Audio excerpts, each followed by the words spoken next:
Assalamualaikum warahmatullahi wabarakatuh.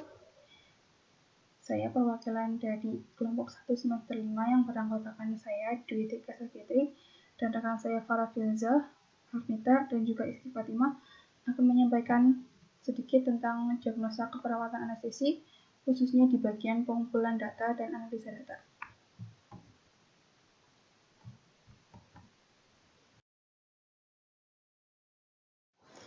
Ya, untuk latar belakangnya sendiri adalah menurut Fischbach tahun 1991 dalam Niken tahun 2017, yaitu standar dokumentasi adalah suatu pelayanan tentang kualitas dokumentasi yang dipertimbangkan secara adekuat dalam situasi tertentu.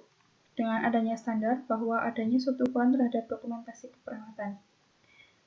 Kita sebagai perawat dalam melaksanakan dokumentasi asuhan keperawatan juga harus mengikuti standar dokumentasi asuhan keperawatan yang berlaku. Yaitu yang pertama harus sabar, selanjutnya harus berisi pekerjaan yang sebenarnya dari perawat pendidikan dan dukungan psikososial, ditulis harus mencerminkan klinis perawat, harus logis dan berurutan, harus ditulis contemporaneously atau segera setelah peristiwa terjadi, catatan harus lengkap tentang keperawatan dan tentang hal-hal keperawatan, dan yang terakhir adalah harus memenuhi persyaratan hukum. Itu adalah menurut John, Jeffries, dan Langdon tahun 2012. Untuk selanjutnya, proses keperawatan sendiri terdiri dari 6 langkah, yaitu melakukan pengkajian, melakukan analisa data, merumuskan diagnosa, merumuskan intervensi, melakukan tindakan, dan melakukan evaluasi. Yang pertama adalah melakukan pengkajian. Di dalam tahap ini kita harus bisa menggali data pasien sebanyak-banyaknya. Tujuan menggali data pasien sebanyak-banyaknya adalah agar kita dapat memberikan asuhan keperawatan yang maksimal sesuai dengan masalah yang dimiliki pasien. Semakin banyak data yang diperoleh akan semakin bagus. Nah, untuk hubungannya dengan anestesi, melakukan pengkajian adalah semakin banyak data yang kita peroleh akan membantu kita untuk meringankan misalkan ada masalah yang timbul. Seperti contohnya melakukan pengkajian sebelum pasien masuk ke ruang operasi. Misalkan kita bertanya apakah pasien memiliki riwayat penyakit dengan tekanan darah, misalkan hipertensi atau hipotensi, misalkan pasien mengatakan memiliki riwayat hipotensi. Itu akan menjadi pertimbangan dalam pemilihan obat anestesi yang memiliki sifat tidak menurunkan tekanan darah. Seperti contohnya ketamin. Ketamin bersifat tidak menurunkan tekanan darah.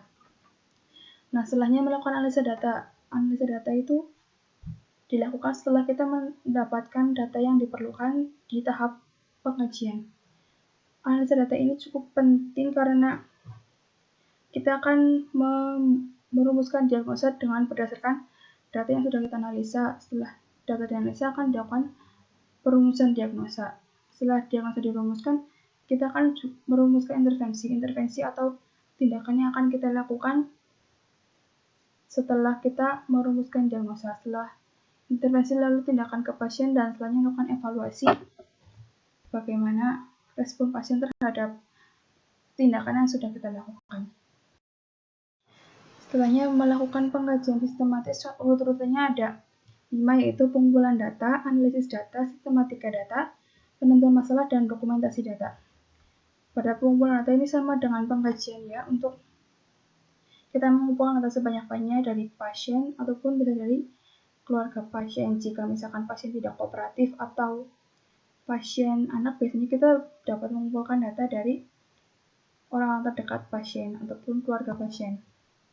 Setelah data terkumpul, kita melakukan analisis data untuk menentukan masalah yang dimiliki pasien.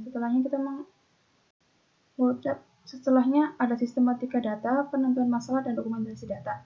Untuk bab ini akan berfokus ke pengumpulan data dan analisis data. 1. Pengumpulan data adalah proses di mana kita mengumpulkan informasi tentang klien yang dilakukan secara sistematis untuk menentukan masalah-masalah serta kebutuhan dan keperawatan dan kesehatan pasien. Nah, pengumpulan data ini akan sangat berguna bagi kita untuk memberikan asuhan keperawatan. Semakin banyak data yang didapatkan akan semakin bagus untuk memberikan asuhan keperawatan yang maksimal ke pasien.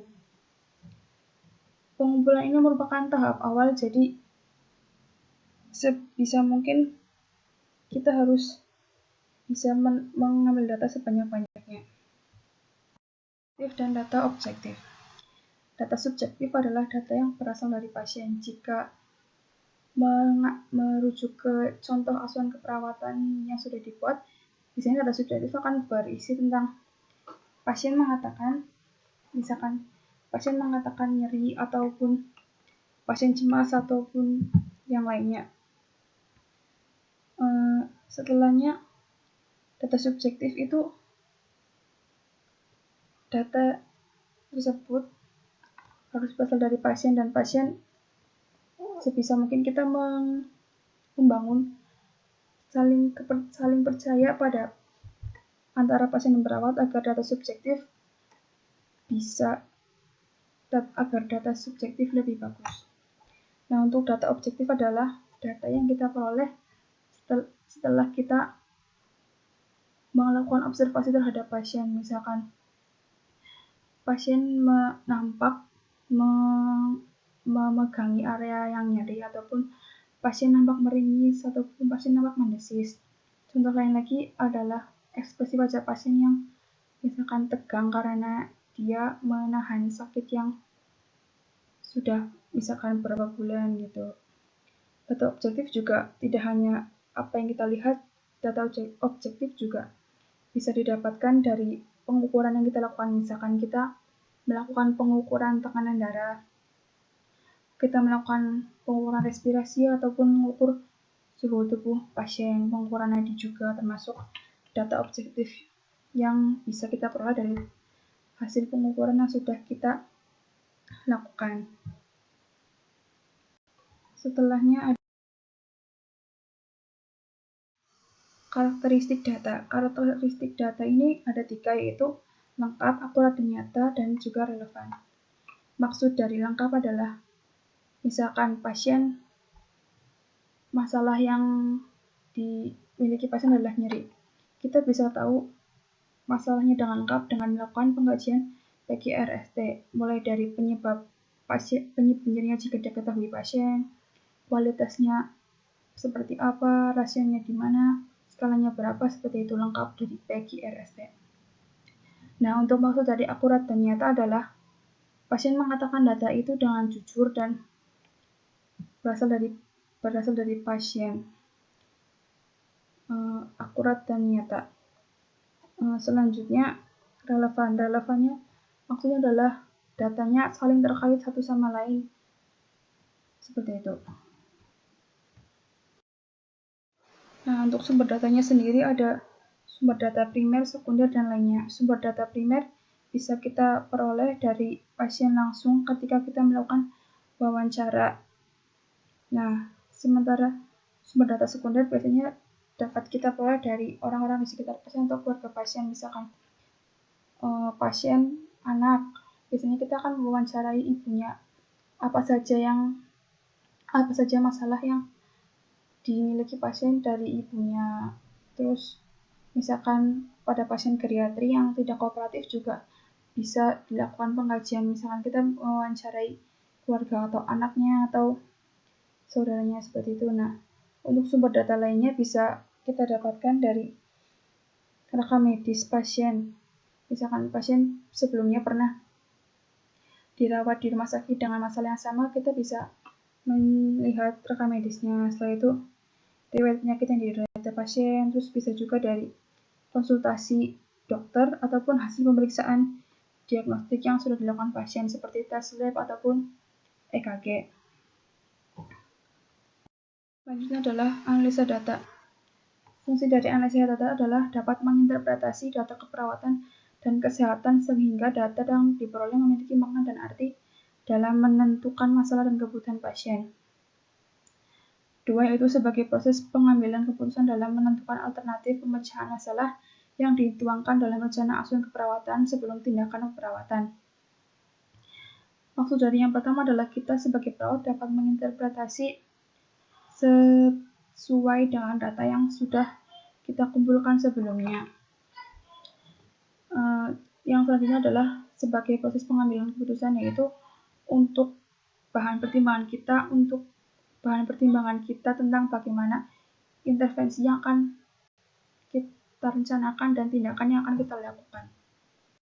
Dalam analisa data terdapat pedoman 6 poin, yaitu menyusun kategorisasi data secara sistematis dan logis, identifikasi kesenjangan data, menentukan pola alternatif pemecahan masalah, menerapkan teori model kerangka kerja, norma, dan standar dibandingkan dengan data senjang. Yang kelima, identifikasi kemampuan dan keadaan yang menunjang asuhan keperawatan klien. Dan yang keenam, membuat hubungan sebab akibat antara data dengan masalah yang timbul. Misalkan, sebab akibat itu harus berkaitan dengan masalah yang timbul. Misalkan, pasien mengatakan nyeri di perutnya karena misalkan pola makan tidak teratur, otomatis pasien karena pola makannya tidak teratur, jadi menimbulkan masalah yaitu nyeri. Sebab akibatnya adalah pola makan yang tidak teratur dan masalah yang timbul adalah nyeri. Cara menganalisa data ada 4, yaitu validasi data. Validasi data penting karena menyangkut pasien, yaitu agar kita bisa maksimal dalam memberikan asuhan keperawatan. Serta yang kedua adalah mengelompokkan data berdasarkan kebutuhan psikososial dan spiritual. Yang ketiga adalah membandingkan dengan standar yang ada, dan terakhir adalah membuat kesimpulan tentang kesenjangan atau masalah keperawatan yang kita temukan. Jadi kesimpulannya adalah pengumpulan data dan analisis data adalah proses pengkajian yang dilakukan pertama kali sebelum pembuatan asuhan keperawatan. Pengumpulan data dan analisa data sangat penting kaitannya karena data tersebut akan digunakan untuk menentukan masalah pasien serta menentukan tindakan atau intervensi apa yang tepat terkait dengan masalah yang dimiliki pasien. Ya, sekian dari saya, kurang lebihnya mohon maaf. Terima kasih. Wassalamualaikum warahmatullahi wabarakatuh.